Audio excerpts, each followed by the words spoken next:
Alright, so about 1 year ago today, Claude Code was released, and since then I've used it for over 1,600 hours and have made dozens of videos about it over the last few months that you can go back and watch. But in this video, I will be sharing 60 tips that will make you a Claude Code power user, because it's becoming increasingly clear that this is one of the most important skills for 2026. Now, before getting started, I want to make it really clear that the only limitation is your imagination with Claude Code. So Claude Code edited 95% of the video that you're watching right now. I use it for my video editing. It solved pretty much every minor problem in my life. So for example, at my nearby Starbucks, it automatically disconnects you from the Wi-Fi every hour, so you have to manually reconnect. I just told Claude Code, can you make a script to do that for me automatically? People have even been exploring their DNA with Claude Code and making visualizations for it as well. Now, to prevent me from spending 14-15 hours every single day in my room using Claude Code has been helping me find a girlfriend and also set up dates for me. Many people seem to think you can't do this for some reason, but in reality you can, because Claude Code reversed engineered the API endpoints of a pretty popular application for me, and every 10 minutes it looks at all the new users who've signed up and classifies them according to its prompt here, and then it will automatically reply to any simple messages that it knows the answer to, and it will ping me on Telegram if there's a message that it doesn't have the answer to. Now, there are two benefits here. Firstly, there are thousands, if not tens of thousands of people signing up every single day that is physically impossible for a human to read through all the new profiles. And secondly, you can avoid the algorithms of these applications because actually working against you instead of in favor of you. Because if they were really helping you, then you would leave the application pretty quickly and they would make less money from you. But the value of AI is, firstly, it can sift through a lot of data very quickly, and secondly, you can align it to your goals. So honestly, this has been pretty successful for me and the few other friends who have tried this approach out. So I'm actually 100% serious, because the only limitation to using Claude Code is your imagination. And the reason I like it so much is it basically feels like playing life on Minecraft creative mode. And if you want to learn more about this, then you can go to my Claude Code masterclass where I cover a lot of these ideas. It is the most comprehensive Claude Code class that you will find online. There's a sale going on right now to celebrate the 1-year birthday of Claude Code. So if you use a coupon code BIRTHDAY at checkout, then you should get a discount. Now, next up is you always want to be trying to update your mental model of what the models are capable of. I find that many people have old habits and assumptions, and they're like, oh, I tried that a couple months ago and the model could not do it. And then they never bother to retry again. And I find my biggest limitation on my bad assumptions of like, oh, the model would never be able to do that.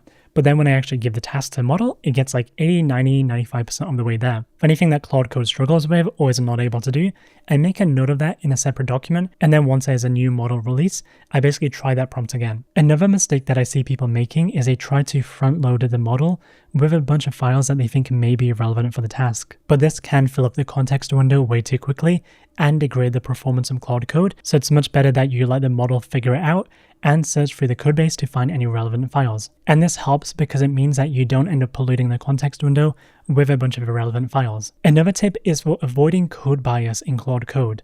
So one problem is that Claude Code can get stuck in existing coding patterns, which is really handy when it comes to adding a new feature because you want it to follow existing patterns in your codebase. But if the patterns in your codebase are really bad, then it can't really think outside the box and come up with new ones because it just ended up loading in all the existing ones into its context window. So often what I do is I make a brand new folder, empty folder, with Claude Code inside, and I say, okay, can you implement this feature? Like just make this feature in isolation. And then once it makes that feature and it works in isolation, then I would get it to copy over that information into the older project and integrate that new code into the older project. So when Claude Code is stuck in a loop, isolating the problem in a new clean environment can help it get a fresh perspective. Another problem that I see happening is that many people use dangerously skip permissions basically all the time on their local machine, and they never actually go ahead and restrict internet access for the model to specific websites. So what you can actually do is you can enable a sandbox and then make a HTTP proxy.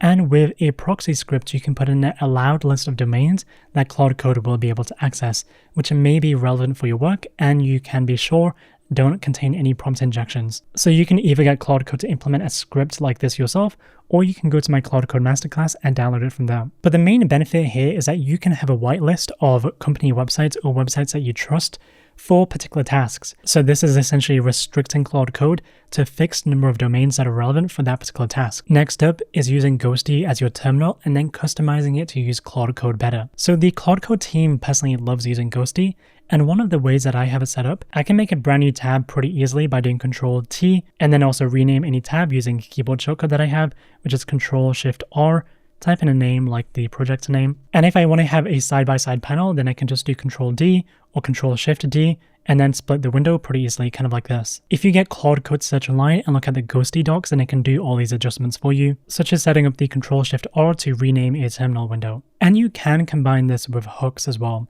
So often I'm working on many different projects at the same time, so I'd have like 5 tabs open, and often Claude Code would be done on one particular tab or require permissions, but I don't know which tab to actually go back to. So what I have set up in my root folder's Claude settings JSON file is basically a permission dialog hook. When Claude Code requires a permission, then it sends me a notification on my system, and a stop hook, which will basically show a tiny bell near the tab once Claude Code is done.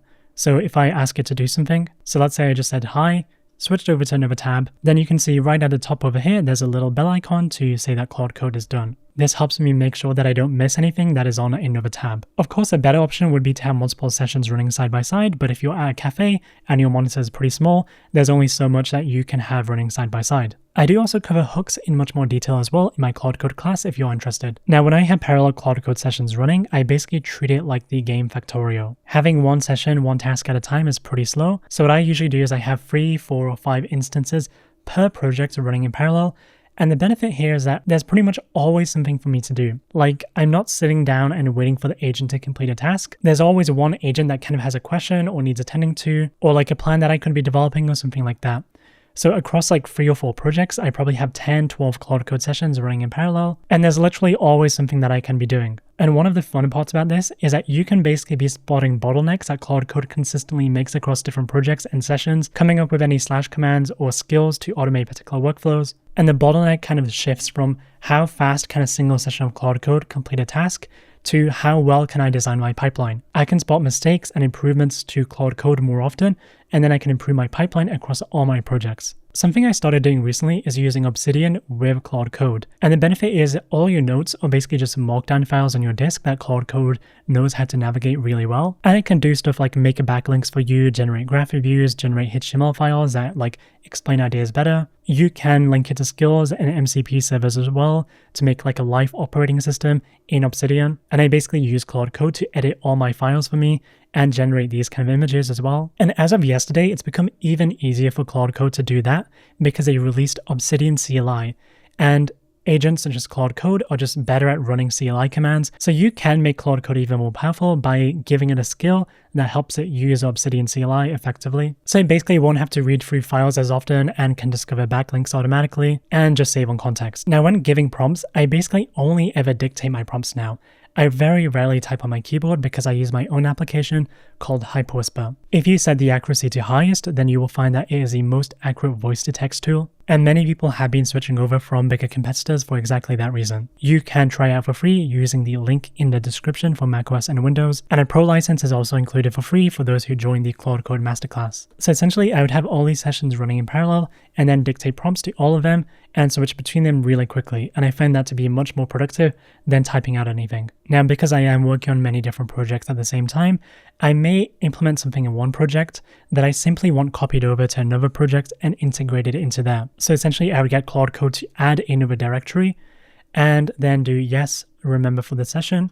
Now it has access to both of these directories as working directories, and I would basically say something like, hey, can you look through the agent-stack codebase, identify how Stripe has been integrated, and then copy over that integration and functionality into HyperWhisper, plan this approach out, ask me any clarifying questions if needs be. So after saying that and going to plan mode, I press enter, and then it would come up with a plan to basically transfer features over. And that saves it from having to figure out something from first principles that was already figured out in a different project. I've used this quite a lot because I've been migrating a lot of my projects over to trigger.dev for background jobs and workflows, and I had it set up on one project, and then I just told Claude Code, can you copy that implementation from that project into this one? Now, when the models weren't really that great, Claude Code always showed you the thinking process of the model. But as the models have gotten better, they found that this is no longer necessary for most people because they don't have to like interrupt the model as much or steer it as much, because more often than not, it's doing the right thing. Now, you can turn this back on by going to /config, searching for verbose, and then setting this to true. So by default, it will be false, but setting it to true will show you a token count on the right-hand side over here. And it also shows you the thinking process grayed out kind of like this. And I just enjoy reading the thinking process because it makes me feel like, wow, this model is like really smart, or they've gotten really good recently, because often the thinking process reveals something that I would have never thought myself. Now I make extensive use out of hierarchical Claude.MD files. So you have your one in your root user folder, so right over here. This is the one that applies to all projects. And then you have your project level ones, and then you can also make personal preferences ones that exist only on your machine and should not be committed to GitHub. And I do this even when I'm working alone for the different development environments that I have. So on my Windows computer, I always run Claude code in Windows Subsystem for Linux. I just have a local.md file, which basically just says you're running in VSL. And you have to remember that these are loaded top down into Claude code. So your most important instructions should be in the highest relevant one. I also have Claude.MD files across my entire project in different subfolders for different kinds of tasks. So rather than having a massive Claude.MD file with things about Next.js, macOS, like general rules and stuff, I split this up as much as I can into separate ones. So for example, in my project HyperWhisper, I have the root one, and then I have a macOS specific one. Then I have a Windows specific one as well. I have one for the backend. I have another one for a task management system. And the benefit here is that your Claude.MD files are progressively disclosed. So only the most relevant ones are loaded in. So if my task to Claude code was only make an edit to the landing page website of the application, then the macOS one and the backend one would never be loaded in. And that keeps the context window narrow, focused, and as sharp as possible. To prevent my Claude.MD files from getting too long, I also have references within them to other files. So for example, in this project, I noticed that Claude code really struggles when it comes to handling custom vocabulary. So rather than having this long reference file within the Claude.MD file, I basically have it in a separate file instead, and it's only used when it's doing something related to vocabulary stuff. And this is really handy for situations where Claude code doesn't really know how to work well with a particular package or library, or there's like a weird quirk inside it that it always struggles with. Once you figure out, just make a reference file and then reference it from your Claude.MD file. Whenever I notice Claude code make a mistake, then I tell it to find the relevant Claude.MD file and make a change there instead of the root one. I try to have my Claude.MD files as short as possible, and every time there's a brand new model update, then I look at what I can remove.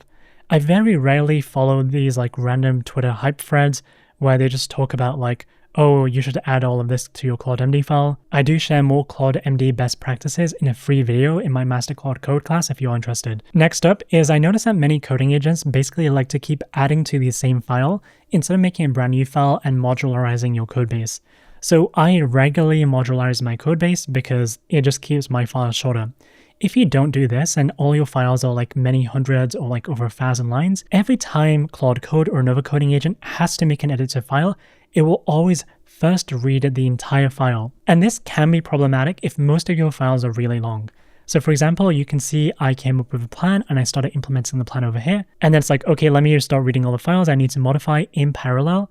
It ran through all these files, some of them being 700 lines. And after reading through like 2,000-3,000 lines, the context window ended up being about 47% full before it decided to make any changes.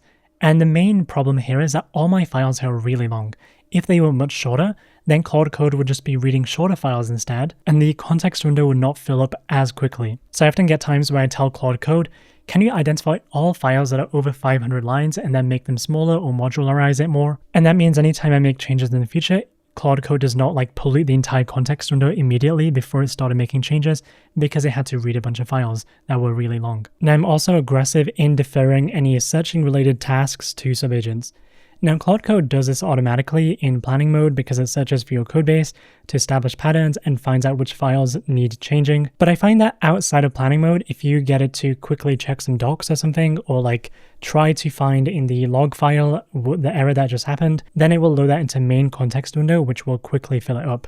So it often jumps from like 30% to 55% because it just loaded in a bunch of log files. So in my user level Claude.MD file, I basically have this. Always and aggressively offload online research, e.g. docs, codebase exploration, and log analysis to subagents. When you're about to check logs, defer that to a Haiku subagent. For complex problems you're going around in circles with, get a fresh perspective by asking subagents. And I find that this means I can stay within the optimal range of the context window for longer, which is between the 0 to 50% mark. Now, since that is in the user Claude.MD file, this will apply across all the projects on my computer. I also get Claude Code to include a Y whenever it spins up a subagent, and I found that led to better results, especially when you have multiple subagents running in parallel in different parts of the code base. So without a Y, if you were adding a auth related feature, then Claude Code would often just search how auth works with an explore subagent.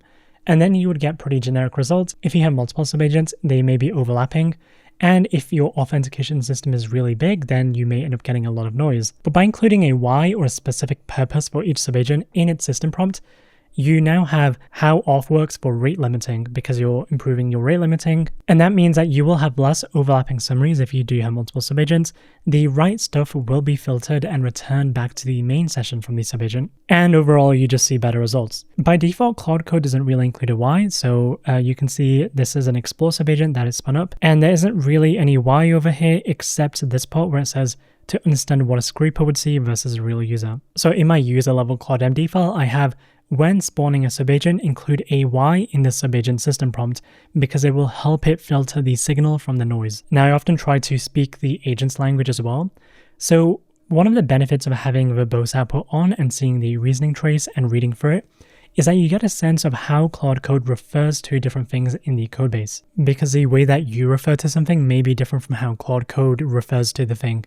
And by you using like weak terminology or inaccurate terminology, it can end up wasting the agent's time when it comes to searching, and it may just end up doing the wrong thing. So you may use the word download URL in your prompt, but in reality, you actually have a couple of different potential download URLs, and the one that you were referring to was the CDN download URL. So if you read through the reasoning trace or just what Claude Code is thinking, then it would say like, I updated the CDN download URL, and then if you use that word or phrase next time, the agent will be faster and better at that particular thing. And this is the same reason why developers and also designers have an easier time using Claude Code, because they know all the terminology that will help Claude Code better understand what they mean. So a designer would explicitly refer to a button as like, hey, can you edit the secondary button or the danger button on that page? Whereas a non-designer may just refer to that as a button instead. Likewise, you can massively shorten your prompts by having screenshots, especially the right size screenshots.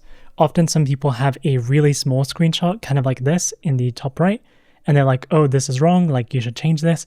And Claude Code can't really find that part of the codebase. But if it was a little bit bigger, kind of like this, then that would be a good size because it can rely on the related text to find that part of the codebase more easily. But if your screenshot is like way too big, then it has no idea what you're referring to. So having the right size screenshot, especially for debugging UI related tasks, is pretty important. The same thing also applies to like using competitor references. You can have a big screenshot and then a smaller zoom up of the thing that you're actually referring to. And in situations where you find yourself going around in circles, you may just want to switch over to Gemini CLI instead, because I find that the Gemini models have a better visual understanding and are better like just visual aesthetics compared to the Claude models. Next up, I almost always ask Claude Code whenever building out a brand new big feature to ask me any clarifying questions about how I want something implemented. Now it will do this sometimes, it will ask you up to 4 questions, but I find that is not enough, and I'm often like, can you ask me 20 clarifying questions using the ask question tool for how this should work? I also use the rewind tool a lot, so when I find that Claude Code has made a mistake, or it just kind of went down the wrong track, but the conversation up until that mistake was still really good, instead of arguing with it and saying, no, go back to the previous thing, you should not have done that, I just rewind to the earlier part of the conversation and then just give it better guidance from there.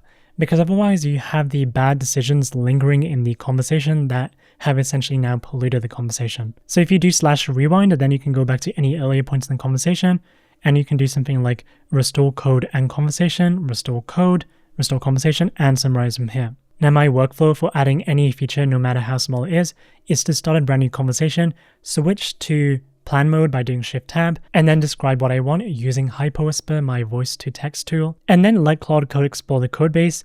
Often it will ask me some clarifying questions as well, and then I review the plan, and if it was a really small feature, then I just let it proceed with the plan, implement the thing, and nowadays I don't even check the code because like Opus 4.6 gets it almost perfectly every single time if the plan is robust and good enough. I know a lot of people just don't read the plan anymore, but like you should still be reading the plan so you know what's going on. Now when it comes to much bigger features, I basically use the Spec Developer skill, and that looks kind of like this, where Claude Code will ask you a lot of non-obvious questions, some of which are actually really insightful. So what I basically do is, when I'm working on a brand new feature, so for example, I have a tasks folder in this project, the very initial plan that Claude Code comes up with is often kind of short. So it's like 150 lines, 200 lines, and it may not cover all the edge cases that I actually care about. So what I do is, if I'm making a big feature, when reviewing the plan for implementation, I often just reject the plan, and then I trigger the Spec Developer skill, it will then massively improve on the plan for a lot of questions,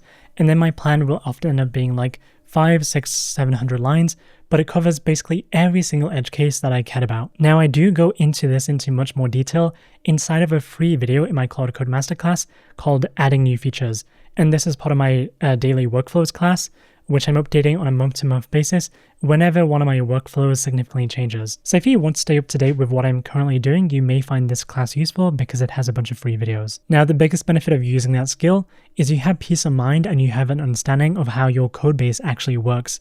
You don't have to read through the code. Through the questions that Claude Code has asked you, you already understand many of the key decisions that needed to be made in regards to adding that new feature.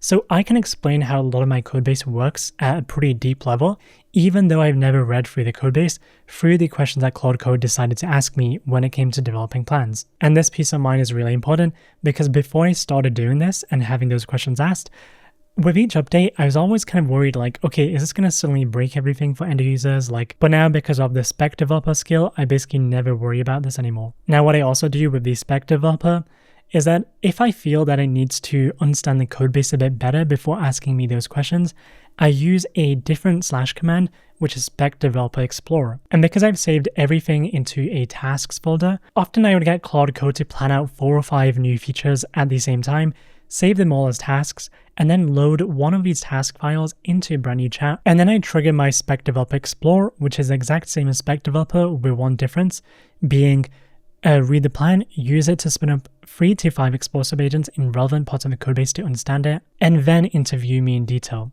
And I find that these questions are much better than just generic Spec Developer questions. But of course, you can still use a generic Spec Developer if Claude Code had previously explored the codebase before earlier on in the conversation. Now, one of the benefits of using the Spec Developer to make these really long plans is that after this big feature has been implemented, I can then tag the plan file and then tell Claude Code, can you spin up like 3, 4, 5 different explore subagents to make sure that everything listed in that plan file had been successfully implemented. And then you can also tag another agent, for example, like Codex instead, to just confirm all the changes required had been made from the long plan file that you used Spec Developer to write. I also do have a Mermaid Diagram generator skill that is shared across all my projects that helps me understand how data flows from my applications, especially for critical features. So I would either tag the Mermaid Diagram generator skill at the very end after a plan has been implemented to understand how things work, or if I'm just kind of worried about something, then I will tag it and then ask it to look into something for me. Can you describe how the organization creation flow works in this application and how it integrates to Stripe as well? And now the skill seems to be done and it made me a Mermaid diagram. So I have the auto organization creation and then the manual one, and then a bunch of other similar logic as well, like the member invitation flow. And this basically gives me and anyone that I'm working on a project with a good understanding of what Claude Code actually did behind the scenes. And honestly, I'm really surprised by how detailed it is because it says, for example, all subsequent TRPC calls include the organization ID. Now you can either get Claude Code to make a skill like this yourself or download it from the relevant video in the Claude Code Masterclass. But the main benefit here is that I just get a better mental model of my codebase so I know how things work behind the scenes, which makes me feel more secure when shipping to customers. And this is really helpful when it comes to diagnosing a problem that a user may be facing. So if I get an email complaining about their latency or something, then I can get Claude Code to make that diagram for me and then see all the steps involved and then maybe condense it or simplify it down a bit. Now I pretty much always plan in one session and then execute in another one. So for example, Claude Code came up with this plan over here. I almost always do yes, clear context and auto accept edits.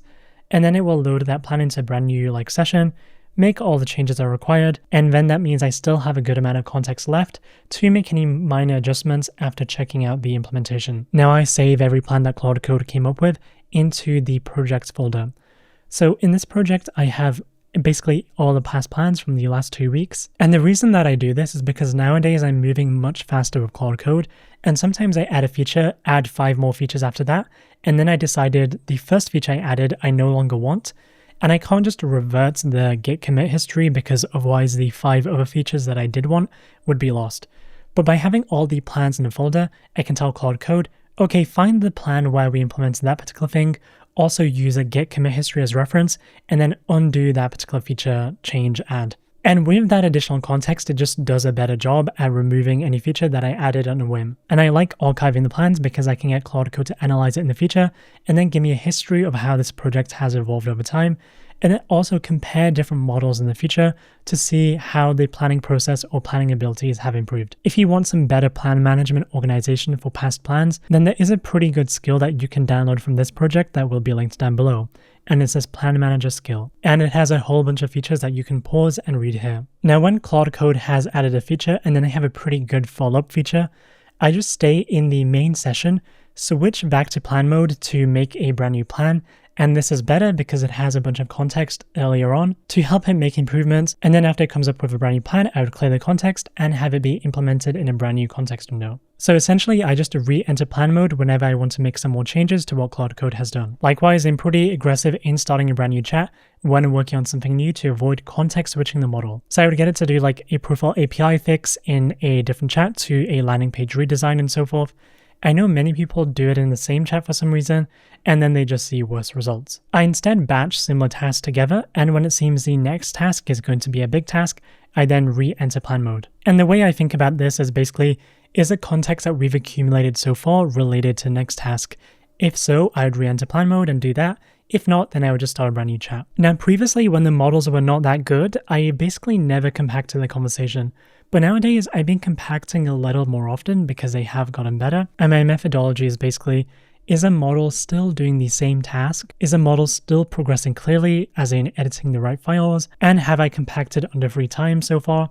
If so, then compaction is safe. But if the model is making insane or confused edits and I keep having to correct it to the right part of the codebase, or if I already compacted too much, then I would just start a brand new chat. Next up, when it comes to some pretty tricky bug fixing, then I would get Claude Code to make a document of all the attempts that it made so far to fix that particular bug, and then start a brand new chat instead of compacting, load in the document of all the fixes that we've attempted so far, and then eventually on the 4th or 5th attempt, it would find the right problem and fix that instead. And then because I prefer to have the smallest possible fix in the codebase, if I've logged everything that was done in previous attempts, then I can remove the unnecessary changes that happened in previous attempts that didn't actually fix the root cause of the problem. It's basically like Occam's razor, where I would want to have the simplest possible fix. Likewise, if you have a really complicated problem and Claude Code just can't figure it out, then instead of trying again over and over in the same session, just start a brand new session. Because it has been observed in many agents that as the context grows significantly,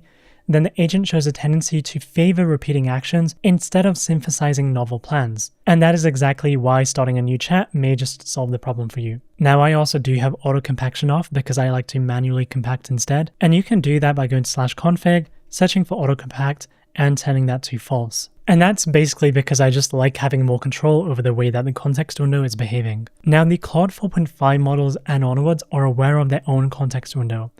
And there's a good blog post by the team at Cognition AI who made Deferring, and they found that this causes context anxiety, where the model begins taking shortcuts or leaving tasks incomplete when it believes it's near the end of its context window. They found the best way of addressing this issue is to use the 1 million token context window model, but don't go beyond 200,000 tokens. But if you don't have access to 1 million token context window, then you can put this in your Claude.MD file instead. And essentially, when combining this with one of the long plans that I have, I would then say, okay, can you now tick off everything that you've done from the plan so far, and then compact the chat, and then have it continue on by tagging the plan file again. Now, I also regularly audit my context window by doing /context, and nowadays you don't actually have to worry too much about MCP servers because they are loaded on demand when needs be, but any memory files and also skills here can be pretty important. Some people can end up having a lot of memory files that probably need deleting. Some people end up having their skills taking up 10-20% of the context window because they have like 100 skills installed, and that can be bad because you have way too much for the model to think about at every turn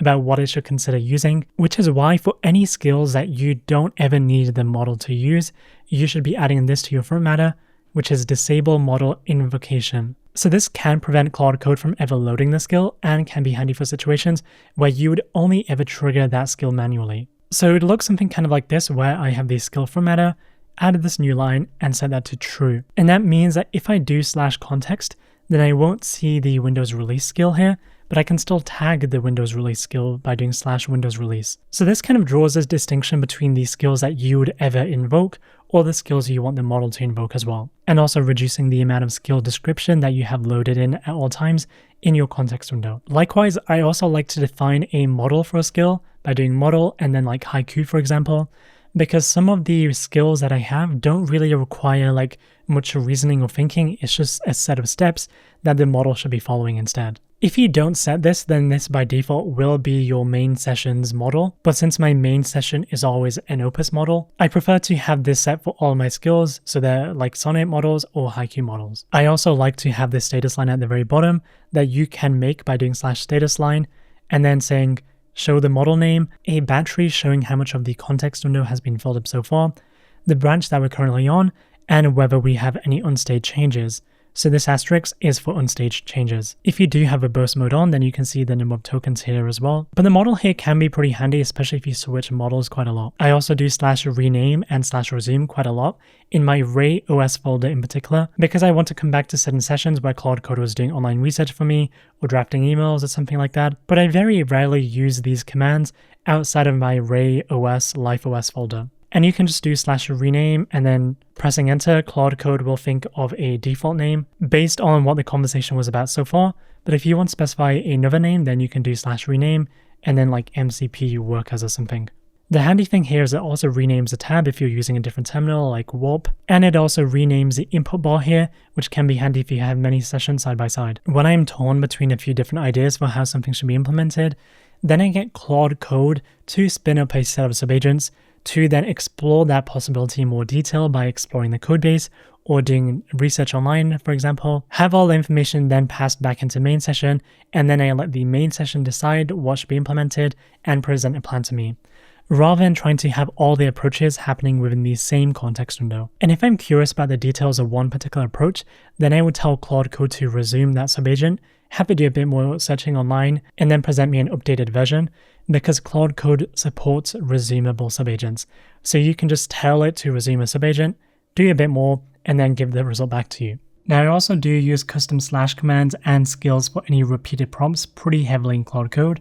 So for example, I have a / command called branch commit PR, which basically does exactly that. It creates a new branch, does a commit, and then makes a PR into main. But as of a couple of months ago, Claude Code began to treat / commands as skills, which means that if you do like /context, then you will see that as a skill instead. But of course, with skills, you do get a bit more flexibility. So if I move this into a brand new skill instead, kind of like this, and then opening it up, I can add front matter to the very top, kind of like this, including the disable model invocation, which means that Claude Code will never trigger this itself, only I will be able to trigger this. So these ones I basically repeat across many different projects at my user level. And then I have some projects level ones, mainly when it comes to doing releases, syncing localizations, which I do in a forked context window because I don't want to pollute the main context window. Then a couple other skills such as syncing different models, also for writing blog posts, looking at logs, and a bunch of more things. Something I do when I find that Claude Code is stuck in a loop, rather than trying to have it guess where the error is happening, I basically tell it to add logs throughout that entire part of the application as much as it can at each point, and then run through it, click the buttons that are required, and then either copy and paste the logs over, or if the logs exist on my computer, then I get a subagent to then go ahead, find those logs, load them in, find the relevant error, pass it back to Claude Code, it fixes the problem, and then I remove all the logs. And that is exactly why I have a Windows Log Explorer subagent and a macOS one. I also find that when the subagent is not able to correctly explore the logs to find the relevant error, then upgrading it from the Haiku model to the Sonnet one instead seems to solve that issue in many cases. I also use well-known packages whenever possible because there's more training data for them, which means the agent will get it right first time when using that particular package, such as TRPC or Next.js. But in many cases, when there are packages or libraries that I really want to use that are very recent but don't have much training data for, I always have the Exa MCP server enabled for all my projects, which allows Claude Code to search online and find any relevant documentation. And for libraries that I use pretty heavily, such as like trigger.dev, which I've been using quite a lot, I have the official MCP server installed. So when I do like /MCP, I have trigger.dev here, and then I can see that I have the search docs tool, which is really handy. And these other tools help Claude Code do a good job at just debugging any errors when it comes to using trigger.dev, because it's still pretty new and like not readily available in the training data. I also do mix models and modes pretty heavily, as you may have saw earlier. So the vast majority of the time I'm using Opus, And then I only switch down to Sonnet when I have like any quick questions about how something was implemented. And very rarely do I use Haiku unless the thing that I'm doing is really well defined, like a workflow inside of a skill. And instead of always switching between them, I have the model that I want defined at the very top. So for example, the macOS Log Explorer uses this model. The localization syncer uses the Haiku model because it does not need anything more complicated. The SEO blog writer uses the Sonnet model. And then I use something like the Haiku model for the Windows release and the macOS release. My heuristic here is basically, if the skill has a really well-defined workflow that doesn't require much thinking, then a Haiku model is perfectly fine because it just runs through the steps. But if it does require a bit more thinking because it's doing something slightly more complicated, then I prefer to use a more powerful model. I personally use Headless Mode a lot in Claude Code, and the most powerful thing is that you can define a JSON schema. So essentially, when you have a $200 a month plan with Claude Code, you're getting about $2,000 of API usage out of it. And that means that you can process a lot of data in the background through headless instances of Claude Code. But essentially, I may run Claude Code hundreds of times in the background to do like receipt validation or do some kind of data research for me where every hour it would trigger a research skill to collect any information and then save it into a folder. And you can do that by defining crons on your local computer if it is running all the time. And I also do use Headless Mode with cron and skill to basically make sure that my Claude Code class is up to date. So it would look at the changelog and the transcript, and then it would identify any videos that need archiving, any ones that need updating, and any new videos that I need to record. And you can kind of do this by making like other workflows, but the benefit of using Headless Mode with Claude Code is that firstly, you get to use all these skills that you're normally using in Claude Code, and secondly, it's much cheaper because it's going through your Anthropic subscription instead. I also do use /copy pretty heavily to copy over any emails that Claude Code may have drafted or results that I got from doing some experimentation. So for example, recently there was some kind of like DDoS attack that happened on a client server. And then I got Claude Code to basically look through all the logs, figure out what happened. And then if I want to share this on Slack, I can basically just do /copy, and it will copy this all to my clipboard, which preserves the formatting as well in Markdown, which means that I don't have to like do this like weird selecting and copying it because that may not be preserved correctly. So if I do /copy, often if it's a returned function, then I can choose a small section, kind of like this, or choose a full response. And then I would go to Slack or something, and then I would just paste it in here to send over to the client. So you can see it says this looks like Markdown, and I can press apply formatting, and then it formats it a bit better. And likewise, if I want to export the entire session, I can do /export, then save to a file and just send that file directly to the client instead. So they can kind of like know how I diagnose issue and stuff like that. Next up, there is /insights. And I actually have not found this to be that useful myself because I think I'm already really good at using Claude Code, but you may find it to be helpful because Claude will look through your entire sessions. I think it looks through the last dozens of sessions and then gives you insights in a file of what you could be doing better. So often Claude Code will do this automatically, but when I have a really long plan, then I tell it to turn that into a task list. So for example, I have a pretty long plan that I made with the Spec Developer, and I'd say, turn this into a task list.